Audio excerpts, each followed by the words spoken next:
Aku sudah di titik pasrah menyerahkan semuanya kepada Allah. Assalamualaikum, matur semua sudah mengklik channel Limunara. Semoga kalian semua dalam keberkatan Tuhan Yang Maha Esa. Amin. Astungkara. Episode kali ini tetap dari antologi cerpen Juwita yang terukir bunga ibu yang mekar di padang gersang jiwa. Publishernya Alineaku. Terima kasih ya kepada Mbak Lisa Suhayati sudah mempercayakan Limunara membacakan cerpennya. Yang lama ku nanti, yang kadang lupa ku syukuri. Karya Lisa Suhayati. Ku beri nama dia Bria. Nama tengah yang sekaligus menjadi nama panggilannya. Makhluk mungil yang menguji sabarku sejak dia masih dalam harap. Aku adalah seorang ibu dari gadis mungil bernama Bria usia 4 tahun. Bria, gadis kecilku adalah anugerah terbaik dari Allah yang telah ku nanti begitu lamanya. Setahun setelah pernikahanku belum juga ku dapati kabar baik itu. Sebuah kabar yang tentu dinantikan pasangan menikah. Melihat garis 2 pada tes kehamilan. Beberapa kali konsultasi ke dokter kandungan tak ditemukan masalah apapun dari kondisi rahimku. Semua baik. Aku dan suami tak berhenti ikhtiar dan tentu saja berdoa mengharapkan kehadiran makhluk mungil di tengah keluarga kami. Sampai akhirnya menginjak usia pernikahan kelima, aku sudah di titik pasrah menyerahkan semuanya kepada Allah. Aku tidak lagi ngotot meminta Allah memberiku keturunan. Hanya berharap Allah memberikan yang terbaik untuk kami. Entah sudah berapa puluh alat tes kehamilan dari berbagai bentuk, dari berbagai merek yang sudah pernah aku coba. Bahkan setelah 3 minggu aku terlambat datang bulan dan setelah mengecek pada tes kehamilan, ternyata hasilnya adalah garis tunggal, bukan garis 2. Lucunya, setelah aku memeriksakan diri ke dokter kandungan yang menghabiskan ratusan ribu, setibanya di rumah, aku datang bulan. Pupus sudah harapanku. Suatu pagi di bulan September 2018, entah kenapa rasanya mual sekali saat aku mengajar di kelas. Tak tertahankan aku berjalan menuju toilet. Namun belum sampai tiba di toilet aku sudah muntah dengan hebatnya. Lalu aku bersihkan muntahan itu dan kembali ke kelas untuk mengajar. Setelah selesai mengajar, aku beristirahat sebentar di ruang dosen dan bercerita mengenai kondisiku pada rekan yang ada di ruangan. Seorang rekan bilang, "Kamu hamil kali Bu Lisa?" Namun aku tidak kegeeran karena rasanya sudah lelah berharap dan menanti kehamilan yang tak kunjung tiba di usia pernikahanku menginjak 5,5 tahun.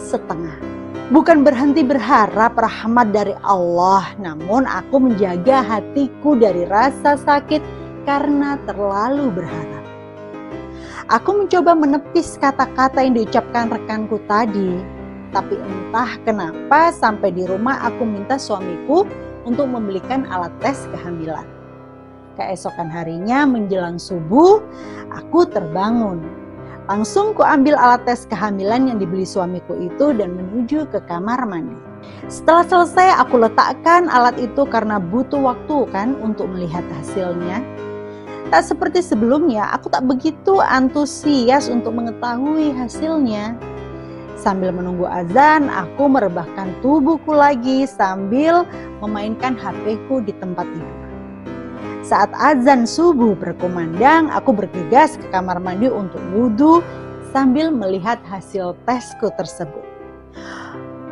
Betapa kagetnya, shock. Kalian tahu? Aku lihat garis 2 pada tes kehamilanku. Ya, hal yang tidak pernah aku lihat pada puluhan alat tes kehamilan sebelumnya. Bukannya menangis haru, aku hanya bisa bengong. Ya sok kan bengong, menatap alat itu dan menunjukkannya ke suamiku. Reaksi kami sepertinya bukan reaksi umum yang terjadi pada pasangan yang sudah sekian lama menantikan kehadiran si kecil kan? Mungkin karena terlalu kaget, jadi begitulah reaksi kami. Bengong. Banyak yang menyarankan untuk tak langsung ke rumah sakit untuk cek ke dokter kandungan. Tapi rasanya aku tidak sabar untuk segera memeriksakannya. Khawatir ini hanyalah harapan palsu. Sore sepulang dari kampus, aku bergegas ke rumah sakit dan sehari sebelumnya sudah membuat janji dengan dokter. Aku menunggu di poli kandungan dengan cemas. Sambil menunggu suamiku tiba dari kantor untuk kesini ya kan, untuk ke dokter kandungan.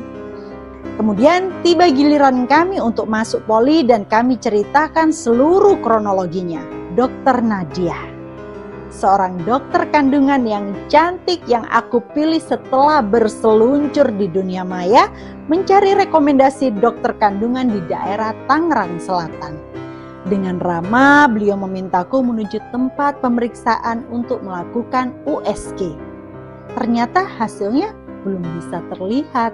Jadi beliau meminta izin untuk melakukan USG transvaginal. Setelah itu barulah terlihat bahwa ada kantong janin dalam rahimku. Ya, hanya kantongnya. Bukannya senang, ini malah mau nambah kekhawatiranku. Setiap selesai sholat, aku berdoa sambil mengelus perut agar janin yang belum terlihat itu mau menampakkan dirinya segera dan tumbuh dengan sehat. Alhamdulillah, pada pemeriksaan berikutnya sudah terlihat dengan jelas janinnya.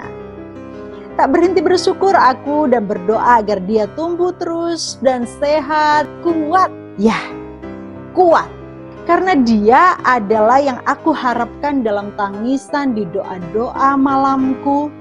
Ini alasannya kenapa aku beri nama dia Bria. Yang berasal dari bahasa Irlandia berarti kuat. Alhamdulillah Bria tumbuh menjadi anak yang cantik dan sehat. Beberapa kenalan kami bilang dia seperti anak Korea. Sebagian bilang seperti orang Jepang. Karena kulitnya yang putih dan matanya yang agak sipit. Ditambah rambutnya yang panjang dan ikal di bagian bawahnya. Ya mungkin karena aku penggemar drakor kali ya. Drama Korea. Ya, di samping rasa syukur atas anugerah yang ku nanti sekian lamanya, aku rasa kehadiran seorang anak adalah ujian bagi kedua orang tuanya, terutama bagi seorang ibu. Dimulai dari kelahirannya yang melalui operasi sesar yang ternyata after effect-nya sakit sekali. Lalu berlanjut ke masa menyusui yang ternyata tidak semudah yang aku bayangkan ketika aku masih hamil. Aku pikir menyusui hanyalah proses menempelkan mulut bayi ke puting susu, ya kan? Ke puting payudara ibu. Ternyata salah besar. ASIku tidak langsung keluar. Bahkan di hari ketiga kelahiran Bria tetap masih belum keluar. Drama menyusui ini luar biasa hebatnya. Penuh tangis dan air mata. Tak jarang aku menangis dan marah entah kepada siapa. Namun buru-buru aku ingat lagi perjuanganku mendapatkan gadis kecil ini. Alhamdulillah 2 tahun aku memberi ASI dan meski aku tidak menjalaninya dengan mudah. Segala perkembangan Bria selalu menjadi hal yang menyenangkan bagi kami kedua orang tuanya. Mulai dari bisa mengangkat kepala, berguling, berjalan selalu membuat kami bahagia. Meski demikian, proses tumbuh kembangnya rupanya tidak berjalan mulus, terutama perkembangan bahasanya. Pada usianya yang ke-9 bulan, wabah COVID-19 menyerang dunia dengan hebatnya.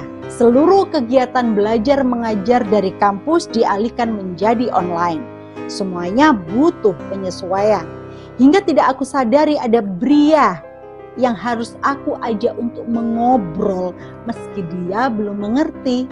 Ketika aku WFH, work from home, tak jarang aku biarkan dia menonton TV atau tayangan video dari media yang lain. Kosakatanya saat umur 1 tahun cukup banyak. Dia pandai berhitung dalam bahasa Inggris, hafal alfabet beserta kata-kata yang diawalinya, dan bisa bernyanyi dalam bahasa Inggris pula, bahkan berhitung mundur sebelum genap usia 2 tahun. Namun ternyata itu semua tidak menjadikan Bria tumbuh dan berkembang sesuai usianya. Hingga menginjak usia 4 tahun, meski kosakatanya banyak, dia belum pandai bercerita. Sebetulnya saat usia 3 tahun, saat dia pernah dirawat karena DBD, dokter sudah menyarankan dia untuk terapi wicara. Namun, aku merasa kosakata anakku banyak. Aku merasa aku bisa handle di rumah sampai akhirnya aku sadar. Oke, kayaknya memang harus terapi. Kadang sebagai orang tua, ego kita tak mau menampilkan kekurangan anak. Padahal mereka sebenarnya tidak baik-baik saja. Setelah konsultasi ke dokter, Bria dinyatakan speech delay dan disleksia. Bismillah. Aku percayakan anakku pada dokter anak, dokter rehab medik, dan para terapis di sebuah rumah sakit swasta di daerah Tangerang Selatan. Saat ini sudah jalan bulan keempat Bria menjalani terapi sensori integrasi dan terapi wicara. Alhamdulillah perkembangannya sangat terlihat. Dia sudah pandai menyusun kalimat utuh walau kadang masih harus berpikir agak lama dalam memilih kata dalam bahasa Indonesia. Meski perkembangan bahasanya belum sesuai dengan usianya, di tahap ini Bria sudah sungguh luar biasa. Walau awalnya sedih dan menyalahkan diri sendiri, tapi sekarang aku sudah di tahap menerima dan menjadi supporter bagi Bria kecintaanku. Ada kalanya aku mengeluh kenapa bisa seperti ini kondisi Bria. Kadang aku juga bisa menjadi makhluk yang tak pandai bersyukur. Dengan segala kondisinya sering menjadi konflik di antara kami. Bria yang masih terbatas kemampuan komunikasinya ada di usia yang serba ingin tahu dan ingin mencoba. Ditambah aku yang kadang kelelahan bekerja menciptakan bom waktu yang tiba-tiba meledak tanpa kenal waktu. Tak jarang sabarku mencapai titik batas dan membuatku melukai hati putri kecilku. Gadis mungil yang maafnya luar biasa seluas samudra, yang meskipun ku marahi, yang meskipun aku marah, tapi tetap dia memintaku untuk memeluknya. Padahal aku baru saja mengomeli dia. Tak jarang aku menangis bukan karena aku lelah mengurusnya, namun aku menyesal mengapa aku kurang bersabar dalam menghadapinya. Wajah makhluk mungil belum berdosa ini kupandangi saat dia terlelap. Dan itu selalu berhasil meruntuhkan air mataku, penyesalan di hari yang sama saat aku memarahinya. Dan begitu terulang dan terulang. Akhirnya aku ingat lagi bagaimana aku dulu menangis setiap malam memohon agar dia datang pada aku. Sungguh ujian untuk tetap bersyukur ini belum berakhir. Menjadi ibu pekerja menjadi tantangan sendiri bagiku dan juga mungkin bagi ibu-ibu yang lain. Bukan tak mungkin beban pekerjaan menambah tekanan dalam diri seorang ibu saat berkonflik dengan sang buah hati. Namun harusnya ini tak jadi alasan. Dukungan dari keluarga terdekat dalam mendampingi ibu mengasuh adalah oase yang menyejukkan. Semoga para ibu baik working mom ataupun full time mother senantiasa mendapat hak dukungan dalam pengasuhan sehingga mampu menjalankan kewajiban dalam mengasuh buah hati dengan penuh cinta dan kesabaran. Amin.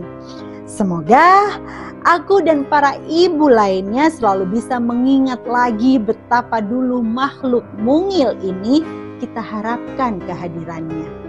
Sepatutnya kita penuhi dia dengan cinta kasih. Sarange. Menjadi lebih bersabar adalah salah satu wujud rasa syukur atas kehadirannya di tengah hati, jiwa, dan raga kita. Tetaplah kuat para ibu, tetaplah penuhi buah hati kita dengan penuh cinta dan syukur. Kelak, makhluk mungil ini akan berkata, Bunda, Mam, Mama, Emak, aku bersyukur sudah dilahirkan dari rahimmu.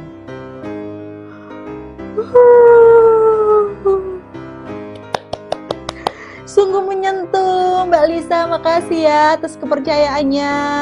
Oke, bagi kalian yang ingin mengirimkan karya tulisnya silakan ya kirim email di bawah ini. Limunara tunggu secepat-cepatnya sebanyak-banyaknya. Oke, sarage, sampai ketemu di episode selanjutnya. Jangan lupa like, comment, dan share. Bye. Assalamualaikum, matur suksma.